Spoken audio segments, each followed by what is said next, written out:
Shalom, people. This is Brother Lyles coming at you with another video. And I want to thank you for tuning in to my channel today. I want to thank all my old subscribers for being here and all my new subscribers for tuning in. And I will also ask you to give this video a thumbs up, leave a comment, subscribe, and please share the content that you are viewing today. Now, last week, we did not do a video because we took our oldest son. He hadn't had a vacation this whole year. We actually took him, me and my wife, we took him down to Myrtle Beach. So we spent our time there with him, fellowshipping with him and giving him a break from his job. And so I actually have a video that I'm going to upload where me and him took a helicopter ride together. So I'm going to upload that sometime in the future. But we was thinking about, you was thinking about, that we really wanted to get back into this lesson once we came back and continue on with our series, Lay It All on the Altar. Lay it all on the altar. And we know the prior week that we, prior video, we were on Lay It All on the Altar, religious leaders. And in that we was talking about the fact, dealing with the sin offering, because remember, we're dealing with the different types of offerings that we as believers are supposed to now in the fact that our spirit man is redeemed, but our flesh man can't be redeemed in this state that we are in. So we have to present it as a living sacrifice on a daily basis. And of course, you remember we were saying that there were different types of offerings. In the Old Testament, when you sinned, there were sins of Thanksgiving, where you was just offering the offering to the Most High Yah because you were just thankful, and it was more like an adoration type thing. It was also the peace offerings, meal offerings, all these different things, and we are dealing with the sin offering when one would sin, right? And it was just stating the fact that although the sacrifice that Yeshua did on the stake is a complete thing when it comes to our spirit man, our flesh man is not redeemable in the state that it is in now. It has to die and to be reborn. It's the only way that it will all be able to, if you going to be in the presence of Yah, that that will be possible, is that your flesh in the state it must die, literally going to the ground, and then on in the resurrection it be resurrected in your new body.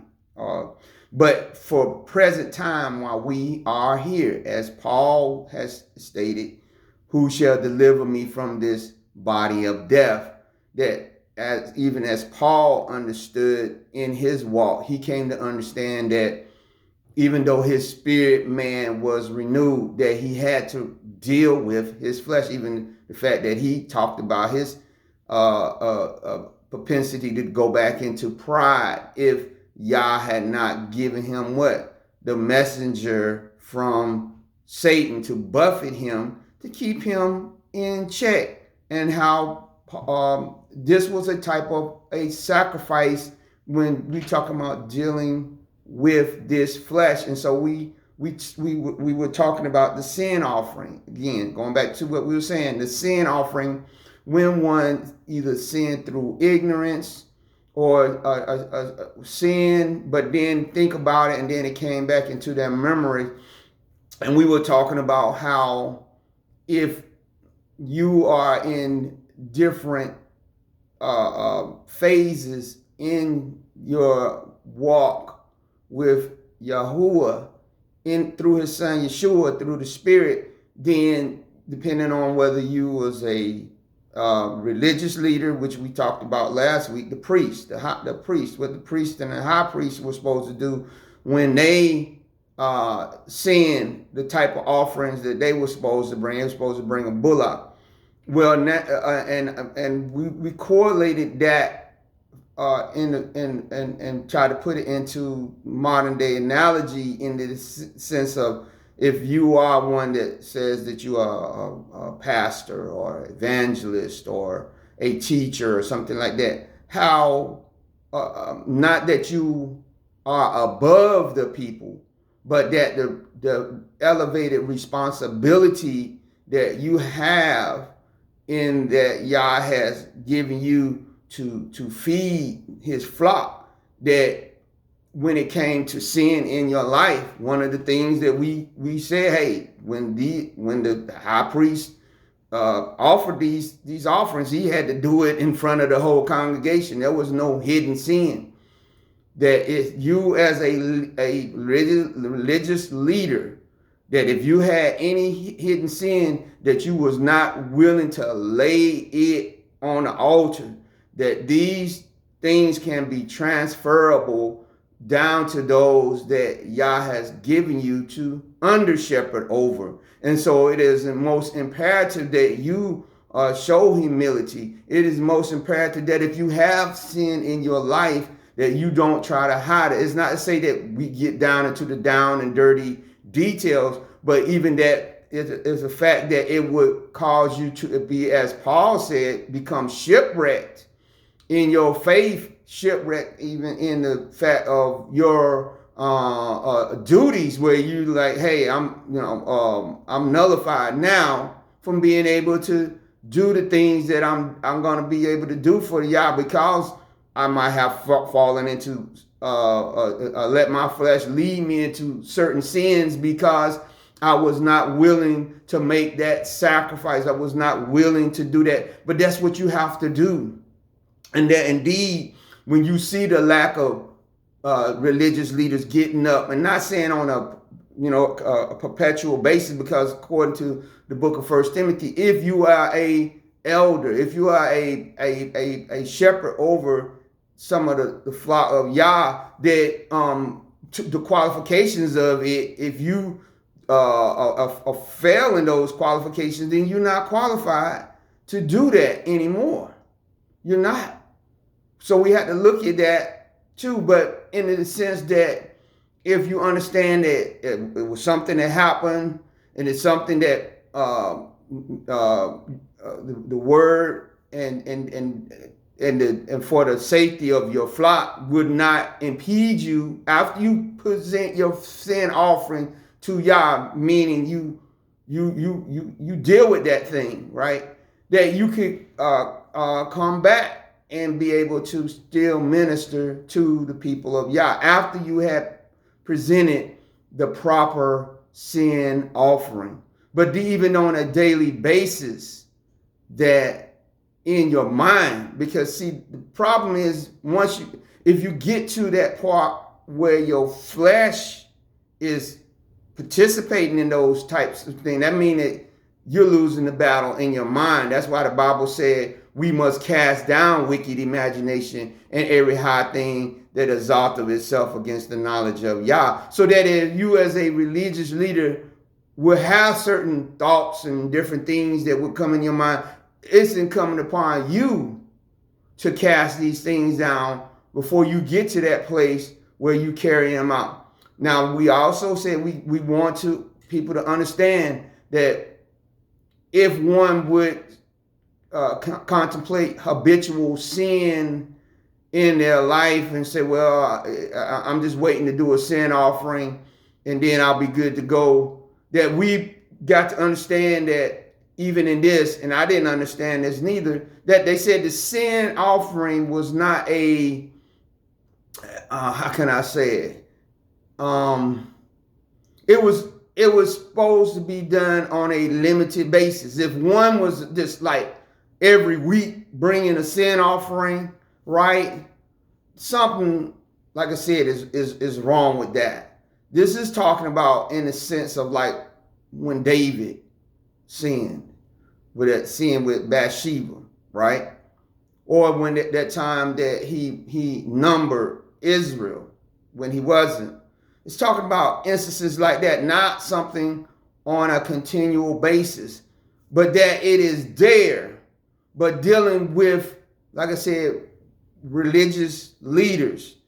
That one of the main reasons why you need to be ready on when these things come about is that you must be aware that when you don't deal with sin in your life, that these things are transferred down to those or among those that Yah has given you to under shepherd, or even those that are in the household, say the father or the mother, that is, because we have a lot of single parent homes, that you as the mother, if you're the only one in that house and you are shepherding your children in the ways of Yah, that if you have, so you are a type of priest to them.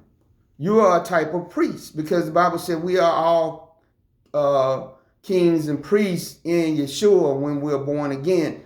But if you have sin in your life, right, then those things are going to be passed down to your children. So that's why it is incumbent upon us to do these things.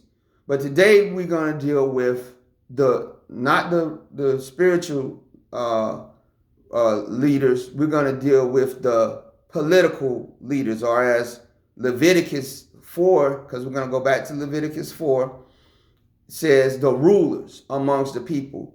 This is what rulers, which in our case today would be our politicians, our congressmen, our senators, people like that, community leaders, that you go to for that. If you are saying, in effect, that you are a believer in the Most High Yah, that if you sin, right, this is what you had to do in the Old Testament. But now that you are born again and you present your body as a living sacrifice, we're going to correlate that to what that means.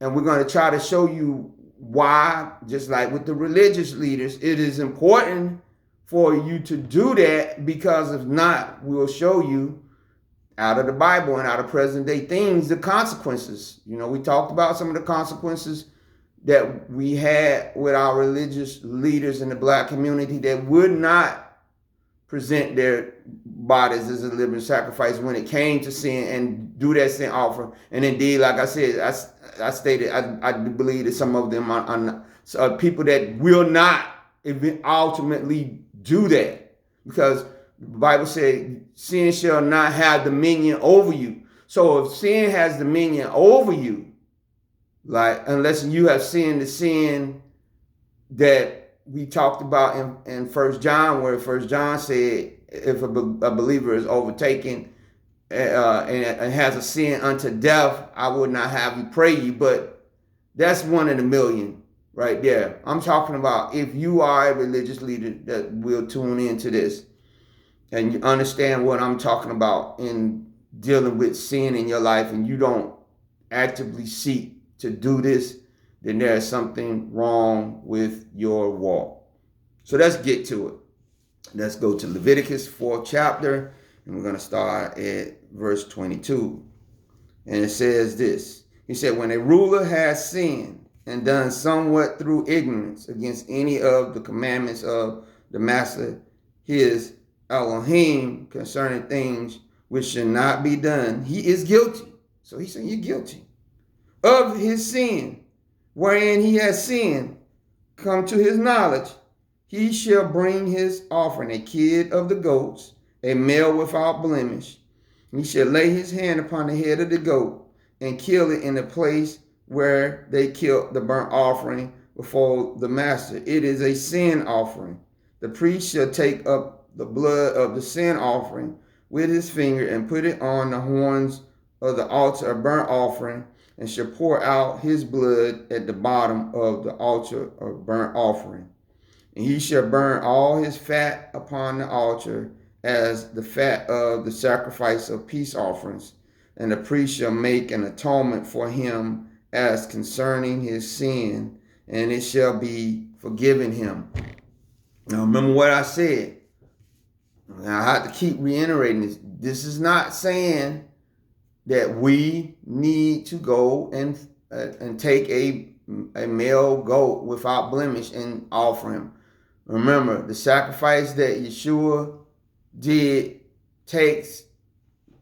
has taken care of that. So we don't have to, but we're saying now that your body is the living sacrifice.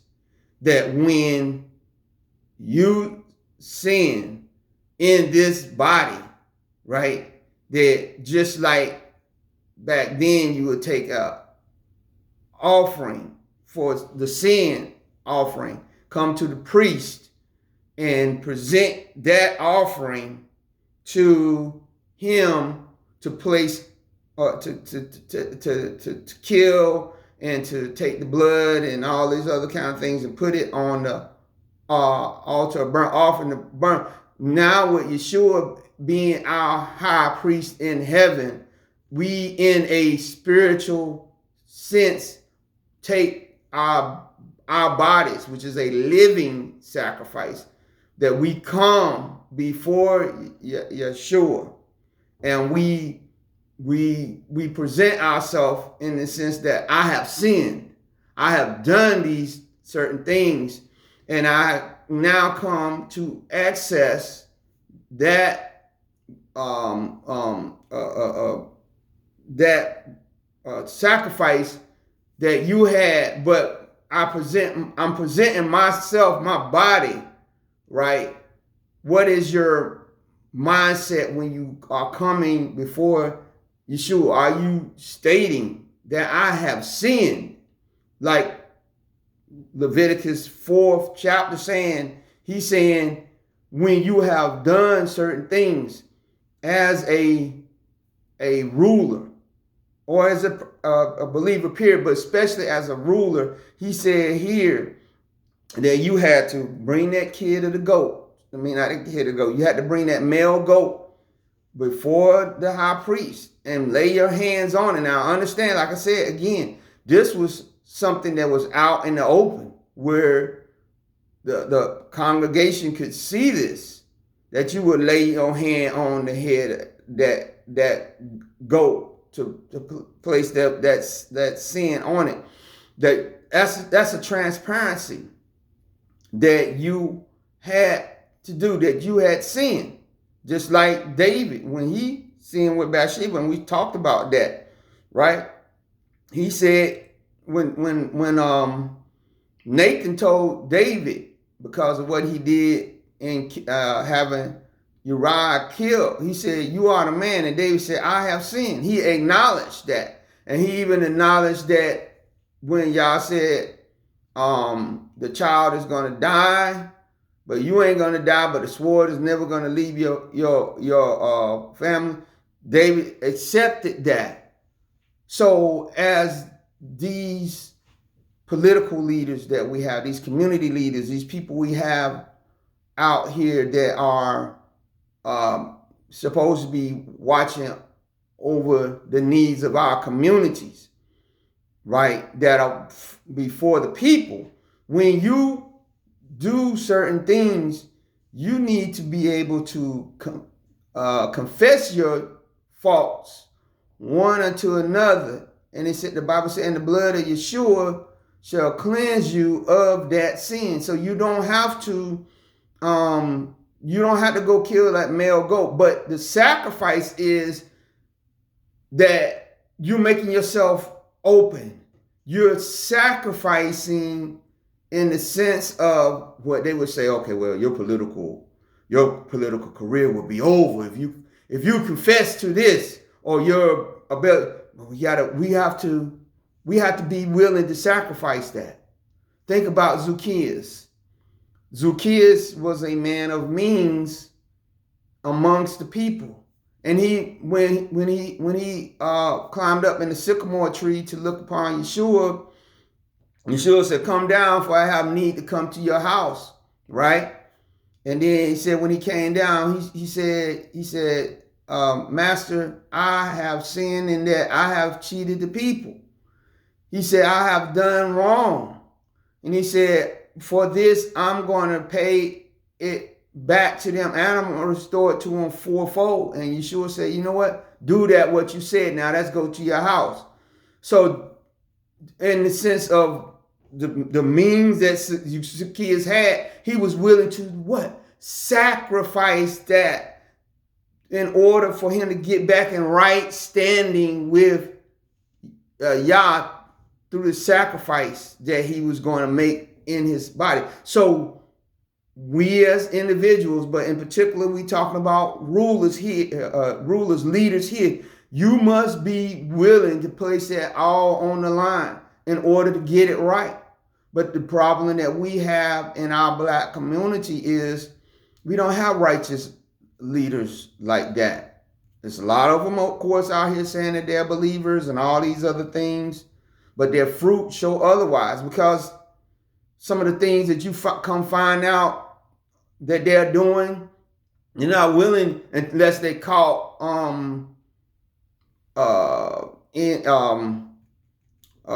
what's that word I'm looking for? Unless they're caught in the act, and then they'll confess. But the sin offering is saying you come to understand that you have sin in your life, and now you are bringing the offering. You are coming forth and saying, "I got sin." And how many leaders do we have that will do that? A lot was said about Martin Luther King Jr., right? And the things that he, did, some good, some bad, even in fact. But I would say that near the end of his life, I could see where he was becoming a transparent, even more of a transparent person. And that I can remember him, stating, "Hey, people look at me like I'm perfect." He said, "I'm not perfect. I have things that I know is not good, right? That and whether or not it was true about him having the stuff, the things going on the side, I just use that word. I think the fact that he even stated that, and also when he came out with the interview, with the burning house interview, where he said, "I believe that I have integrated my people into the burning house." And also the fact when he had the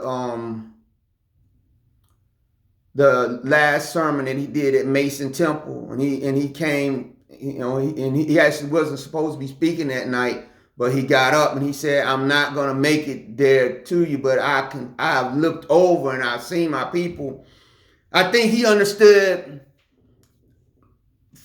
maybe for the things that have done, I'm going to be that sacrifice. I'm going to have to sacrifice myself.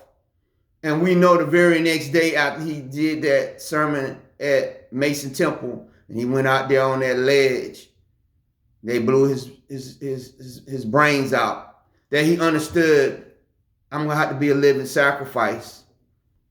Now, I think if people had went and really emphasized the things that he did in his later life, that the Black community could have went in a different direction. But I think it was people that chose to deal with his first stance on integration and all this, and overlook the fact that he was becoming more what we consider to be Afrocentric, and understanding that, hey, Black people, we need to get it together. We need to get it together economically. We need to get it together in the sense of not to be part of this thing that I was giving these speeches.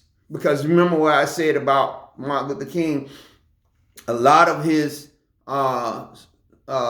messages that some are, not all of them, but that at the beginning part were given to him, like the I Have a Dream speech. That was partially written by him, but it was written by others.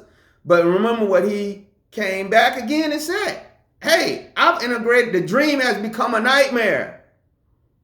That I believe as that ruler amongst our people, he came to understand the sin that he had committed in bringing our people. And he was trying to make appeasement to that, in the sense of, I'm going to have to put myself out there, because I know once I start speaking this, they're going to kill me. And that's exactly what they did. He understood, he could see what was going on with the Vietnam War, that they was pulling our people in, our best and brightest, and taking them off into Southeast Asia to be slaughtered there in the jungles, right? And he could see that, and he understood, I believe, as once he started doing that his body was going to be a living sacrifice.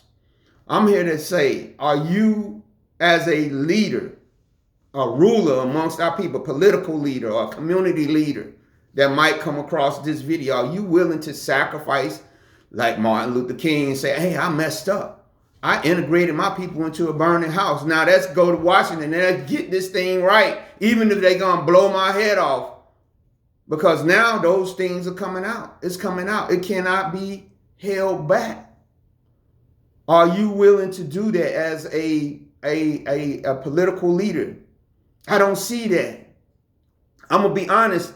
I remember it was a congressman, Harold Ford Jr., I think his name was. He was from Tennessee. And I remember he was a Democrat now, but he said he was a believer.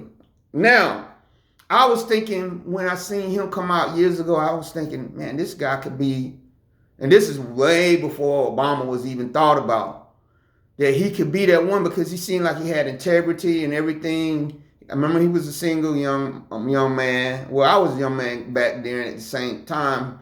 But somehow they got him caught up. And next thing you know, you heard about him getting caught at the Playboy Mansion. And then you didn't hear nothing else from him no more. Now, I ain't saying that he, at least from my standpoint, I haven't heard anything else. But what I'm thinking is, maybe, and I can't remember if he even came out and admitted that happened. But whatever it was, I pray that he got it right, whatever. But I think about whether, if he would have, and I could be wrong, and correct me, came out and said, hey, yeah, I'm a young man, and I have made some problems, but my heart is for my people, to help them in the political arena, that maybe he could have gone on, but I don't know. Like I said, I don't know what happened. But we see these things in the instance that you that want to get in the political arena, because I'm going to be honest, I talked about some of the political leaders that in my local politics, some of the videos I made in the last couple of months dealing with politics in my stories. I talked about, how I was involved in politics in the city that I was at. And what I failed to mention was that a lot of these guys that were politicians, right, most of them were in the black community were preachers that were getting mixed up, that should not just know as a religious leader, but also as a political leader, that the way that they was operating and moving was not right. But this is the problem, and this is an off topic that we've discussed before, but we're going to talk about it briefly, that most of these people that were religious leaders or rulers in our community are part of this Freemason thing. And although they'll say that I'm a Christian or whatever, when you're involved in Freemasonry with the grand architect of the universe, which is Lucifer, for wisdom, the most most of them in the heart of their hearts don't believe in, they say they believe in the gospel. Some of them even pastors that might preach it, but they don't believe that in their heart. What they mostly believe is your good outweighing your bad. So that if I do enough good, it'll bring the balance up, to even it out. But that's a fallacy. That's a lie. There's not enough good that you ever can do you could go 1,000,000 years and you wouldn't even tip the scale of one sin that you had committed that could be wiped out by your good deeds. The only thing that can wipe away your sin is the blood of Yeshua. And when you are born again, when you come and re-access that same sacrifice, because you have sinned in order to put you in a practical righteousness so you can operate the way the Most High Yah said. But if you never come, you don't even have a positional righteousness. You have never been born again because you are not accessing it in order for you to keep operating. It was some guy, Harold Belcher, that put out a book. He was a very famous black preacher, and he called Preaching Through the Storm. And I have never read the book, but the gist of what I understand the book is, even when you're involved in controversy, even when you're involved in stuff that you know is not, you got to just keep preaching through it. No. You need, especially if you have done the sin, you need to bring a sin offering. You need to confess if you have done. And if you haven't, then you need to adamantly fight against whatever it is in order, not just for your name, but for the name of Yeshua, not to be blasphemed amongst the unbelievers, because they're saying what the sacrifice that he died for your sin don't seem to be something that's causing you to stop sinning. So we have to understand, right? Those that are watching this that are rulers, political leaders in our people, that if you are saying that you are a believer, that comes first. But also because you are, if you don't, just like the religious leaders amongst us, if you don't deal with that sin, that tends to pass on down to those that you have rulership over.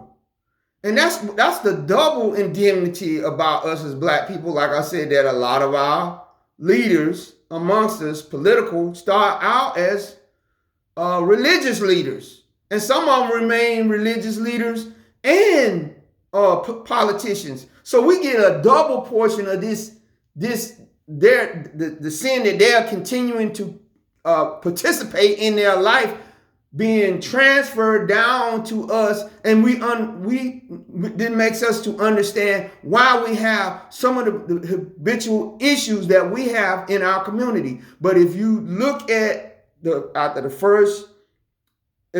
first 10 to 12 years after Reconstruction, when we had righteous men and women coming up out of slavery that were sure enough knew Yah, sure enough were believers in Yah and understood, because they had actually came through these things. You could see all the things that was being done by our religious and our political leaders in the first 12 years of Reconstruction.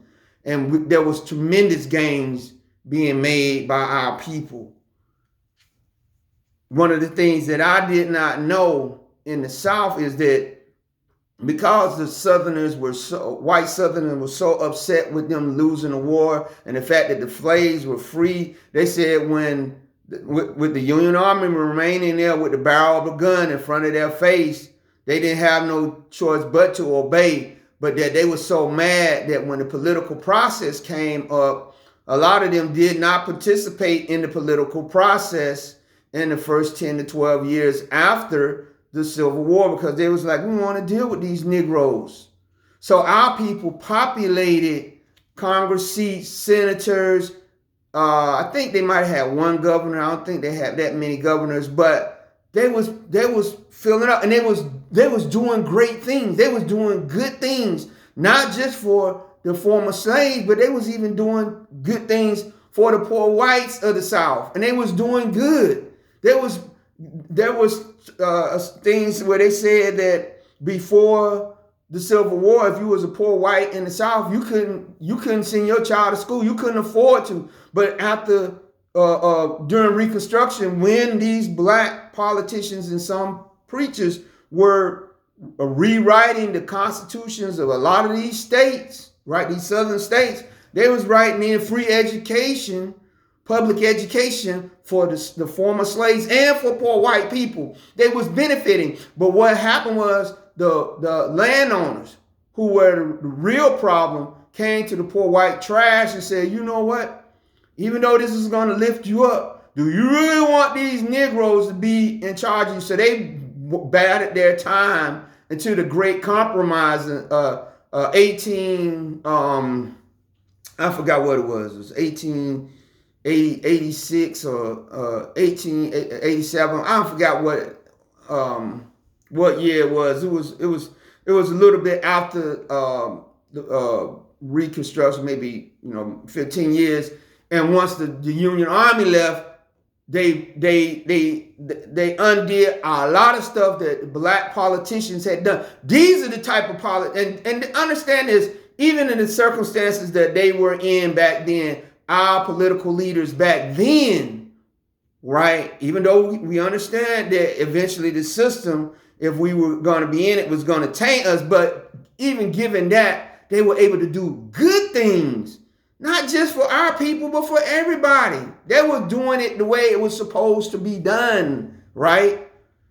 But again, because it never was to be, because this is Babylon, once they removed, because they worship the God of forces here, once they removed the barrel of the gun, they did away with all those positions that black people had. And so then when we got back into these things, got back into judgeships, got back into, it was at a cost.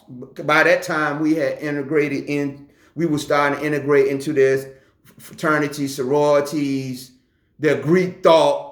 We was into that, into the secret societies. And so when our people came back into it, they came with a different mindset of, just, hey, I believe in Yeshua. I believe that I got to do right toward all mankind or whatever. You didn't have that occultic, Baphometic integration into the Freemasonry type thing, because basically you're not going to find too many politicians, black, white, whatever, that is not into the Freemasonry thing. You're not going to find too many in our community that's not in a fraternity, sorority, and even going to some of our religious leaders. And when they get tied into that, they can say, oh, I'm a believer, all of the sin often does not even come into play, that they would even confess. They would even confess. Now, that's not to say just because they confess, because we think about Jimmy Swaggart with his confession, but we know it was only because he got caught, and that even after he made that public confession, that he, years later got caught doing it again. So it was not real. But I'm saying a real heartfelt thing of a ruler, a political leader in our community saying, hey, I've done wrong, right? And then trying to get it right and maybe be able to come back. It's non-existent. It's non-existent. If you can think about it, and growing up, you probably can remember in your mind a lot of stuff that happened like that, not just of course, with the religious, but also with the political. Because I can remember growing up, and it was this one alderman we had. He had been in a long time. In fact, he actually went on to the state senate. He actually, ran for this position, but he was an alderman in the city for a very long time, black guy. And everybody used to be talking about how crooked this guy was, but year after year after year after year, they would vote him back in. Because say, you know what, he all right, he do some things for us or whatever, but he was doing so much other crooked stuff, stealing money, all of that stuff. And indeed, the way that he died, right? He died in some kind of accident, right? It's questionable about what he was doing when he died in this.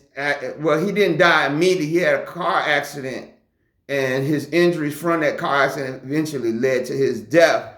But it was questions about what he was doing in that. But getting back to the rulers amongst us, that if we would look at our situation even in the Old Testament, right, with some of these kings that we had, we can see the importance of rulers coming to terms with their sin. And if they don't come to terms with their sin, how it will not just destroy them, but it will destroy our people. That if they had done what Leviticus said at the time when you had to give an actual sin offering, maybe things could have been different in that they can't understand our sin.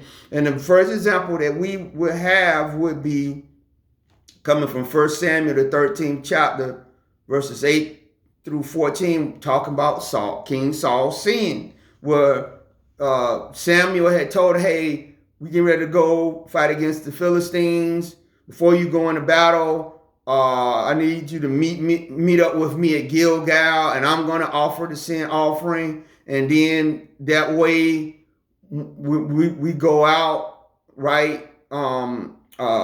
When y'all go out to battle against the Philistines, y'all have Yah on y'all side. We know how Samuel did not come at the time that he stated he was going to come, and that was really a test, right? That was a test for King Saul, how he got impatient and he was disobedient to what the word of Yah had spoken through Samuel, for him to wait until he came to offer the sin offering. How King Saul did that which did not pertain to him. He offered the sin offering himself.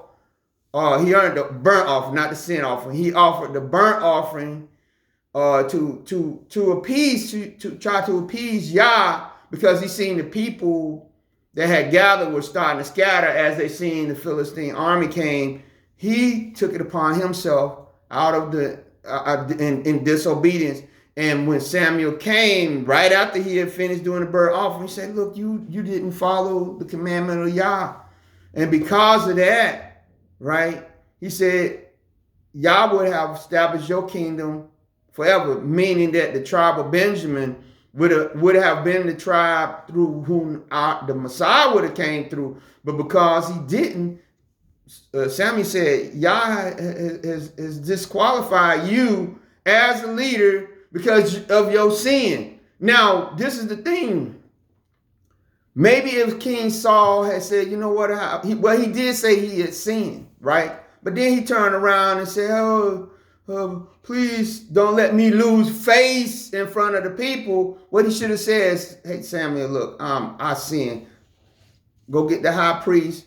Go get that goat. I'm going to come and I'm going to lay my hand on the head of that goat. And I want Yah. Now, Yah forgave him in the sense of he didn't take the kingship away from him right then. But maybe if he had showed some capitulation and offered that sin offering, maybe Yah could have said, you know what, I'm not going to do that. I'm going to allow him to remain in it. But he didn't. And Yah knew he wasn't. He knew he had a disobedient heart. He was in fear of the people. And that's why he could never be, right? He could never be. Then you had King Solomon in 1 Kings, the 11th chapter, verses 1 through 13. You had his idolatry. Yah had appeared unto Solomon twice and given him the wisest heart outside of Yeshua, right? Outside of Yeshua, there has never been a man or woman on this earth that has had the wisdom and knowledge that Solomon had. Never had. There has never been anybody of riches like Solomon was. But because of his sin of idolatry and fornication, fornicator, whoremonger, right?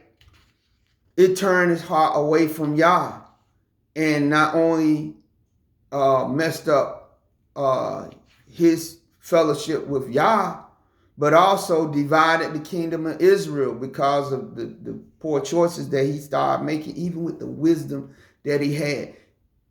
And he was the one that built the temple for Yah. So he knew about the sin offering and all these things, but he chose instead to go to the temples of his wives and concubines that he had built all over the land. You understand? And then we have King Uzziah. King Uzziah, coming out of 2 Chronicles, the 26th chapter, verses 16 through 21. Uzziah was a good king at the beginning. Very good. Very knowledgeable, was doing good things. But the problem that Uzziah had was he was proud. He was very proud. He was so proud that he felt, I'm such a good king, I can also be the high priest. So he tried to go in there and burn incense on the altar incense, and it was not pertaining to him. That was the role of the high priest.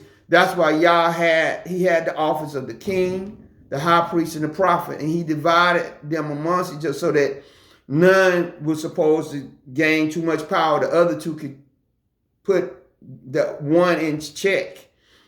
But in this case, Uzziah was saying, no, I want to do two. I want to be king and I want to be high priest. And because he would not listen to the high priest Azariah, when he went to offer the incense, Bible said Yah struck him with leprosy, or in the case of vitiligo, it broke out on his forehead. And that's and this is just our subject. I've seen a person be struck with vitiligo. It was a guy that I worked with, real dark-skinned brother. But I remember when it started, you seen it looked like a little white speck. I mean, this really tiny little white speck in his forehead, of all places, just like the Bible. And then you just start seeing it slowly spread. Then you start seeing other little specks coming in his body, and then it just starts spreading, and his melanin going. And when it got so bad, he actually had to. The last time he had to actually get a I forgot that when you can go out on disability from because you have a disability.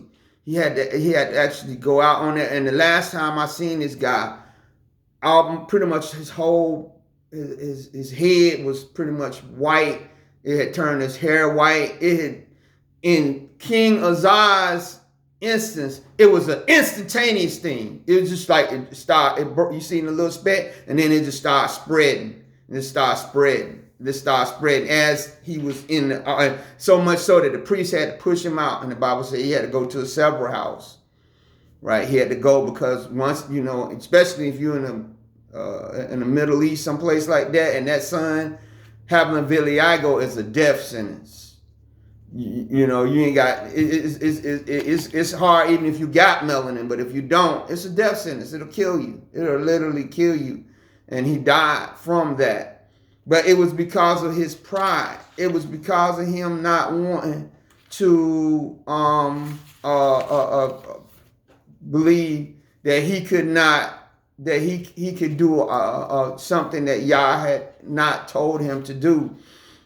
And so this is some of the issues that our leaders had here, but also our leaders today have, especially though, because you're not going to find too many black political leaders is not going to say that they're not Christians or believers or whatever, but their life does not prove so, except for those ones I told you about during Reconstruction, and maybe a handfuls that we will never know that's on that would not appear in the news, except for, like I said, Martin Luther King, basically coming out and admitting that how I've done some things that put my people in a bad place, and also him coming to state, hey, look, I'm not a perfect man, whatever.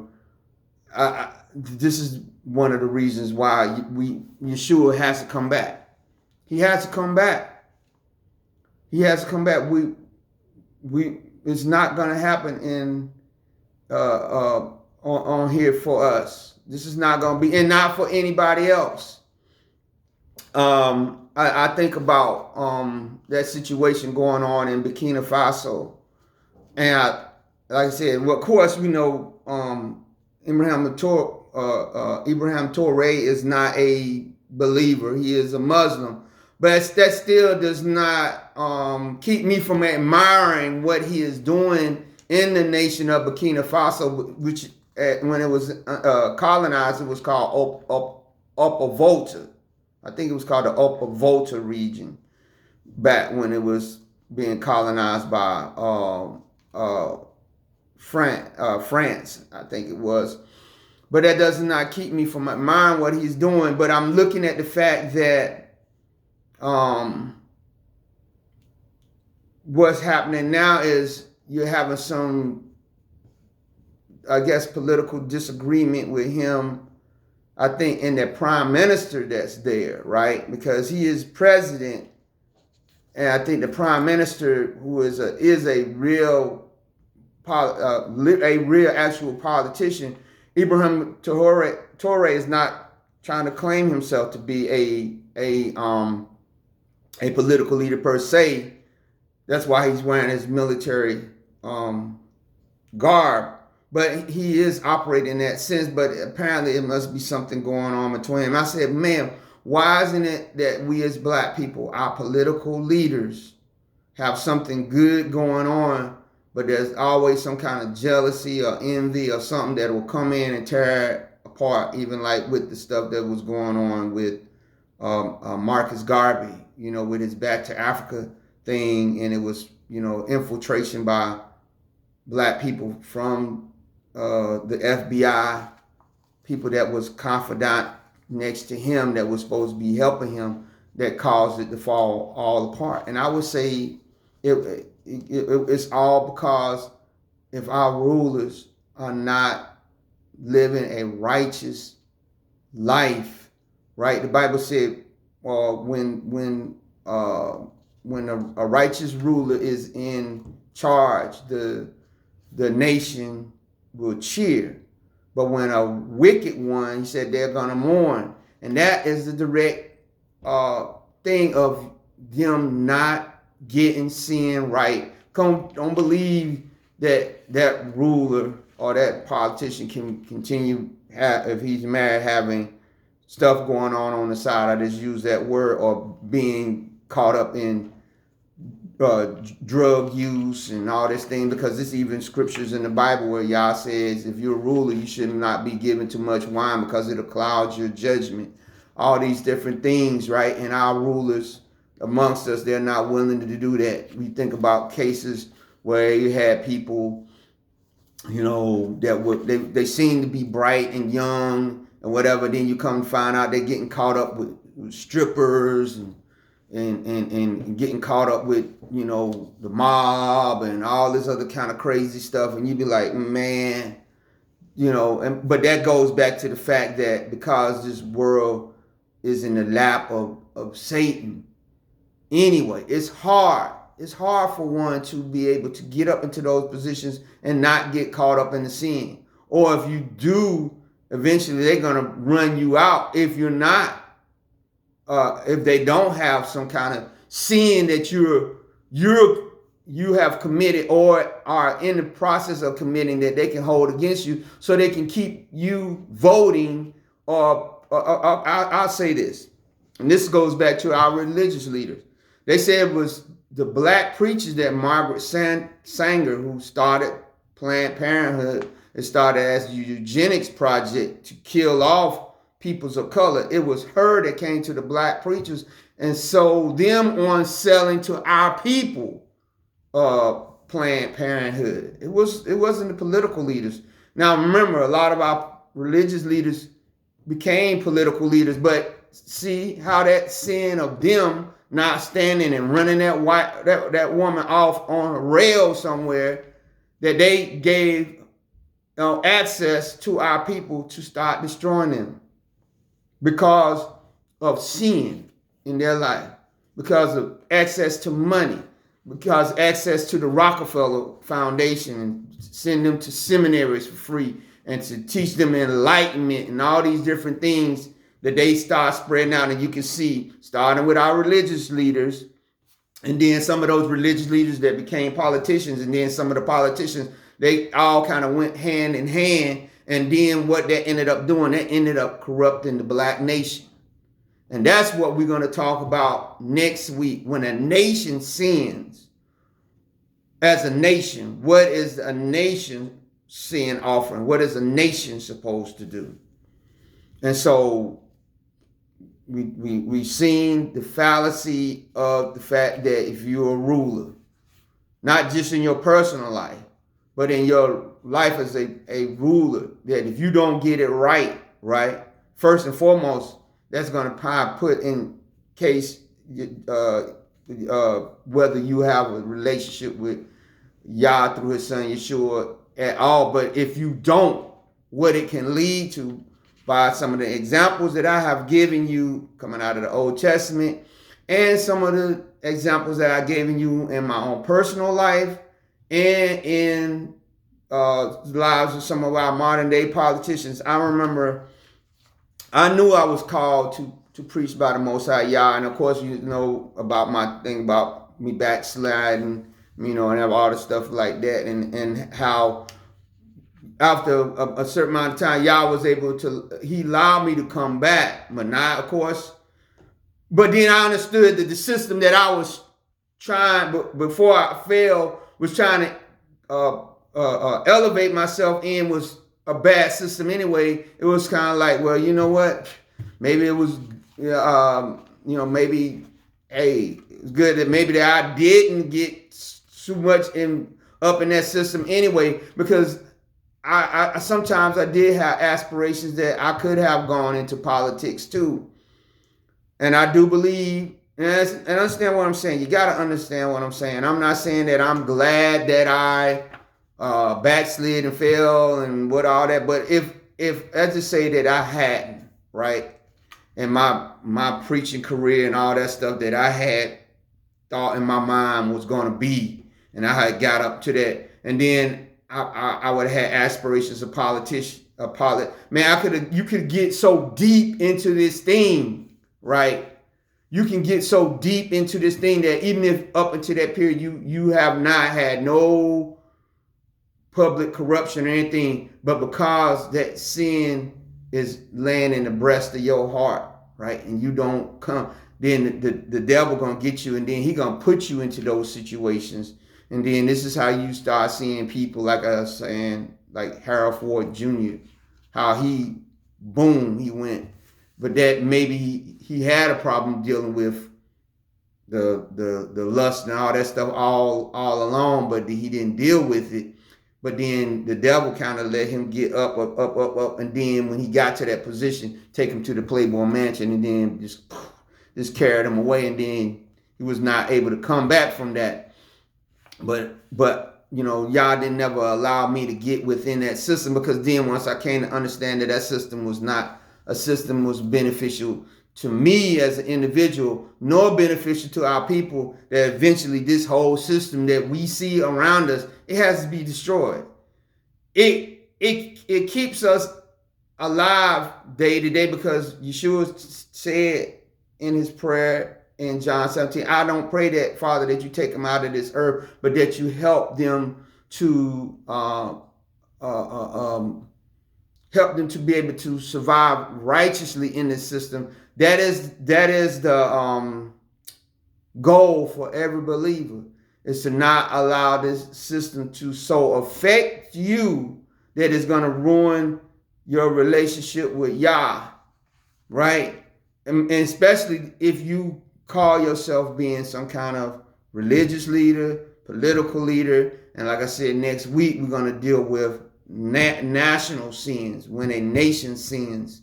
That, we're going to look at some of the fallout of this thing of black people having, first going. And we kind of went into some of this when we talked about Democrat and Republican, right? How, black people for a long time was part of the Republican Party, but you could eventually see, they could eventually see that that was going nowhere. But then when we got mixed up into the Democratic Party, now we come to that place as a black nation to understand that's not going to take us anywhere, but that we see that our religious, going back to our religious and our political leaders still want us to hang on to that. But what are we going to do as a black people, as a black nation, talking about here in America? What is our sin offering? What are we supposed to do? But we're going to talk about that next week, because we're coming down to a place that is going to be some hard choices to make in 2025, in January 1st, whenever Trump is inaugurated into. There's some choices. It was some choices that we was going to have to make if Biden would have got reelected, or Kamala, because things was going to go rapidly downhill. Whichever one of those ones was going to win, because I can see that the Most High Yah is leading us to a point of decision where Yeshua said, "Ye shall not see me again until ye say, blessed is he that cometh in the name of Yahuwah." Because I believe that we're going to have to get in a place of desperation as a black nation. And that's not to say that all of us, because remember, he said only a remnant. But I'm talking about the remnant of us who say that we are believers in, in Yeshua. We're going to have to come together and at a certain place to come to understand what it is that we have to come together and, petition Yah through his son Yeshua and say, please send back our king, our redeemer, because all our political leaders, all our righteous leaders messed up. They don't want to confess. They don't want to come forth and say that, hey, they got issues, they got problems, and we gotta figure this thing out. And that's what he sent the Holy Spirit to do. And I think the Holy Spirit is placing that in a lot of people's heart now, that we got to do an alternative to the Democrats, the Republicans, our spiritual and our political leaders, because they're leading us into the bowels of hell.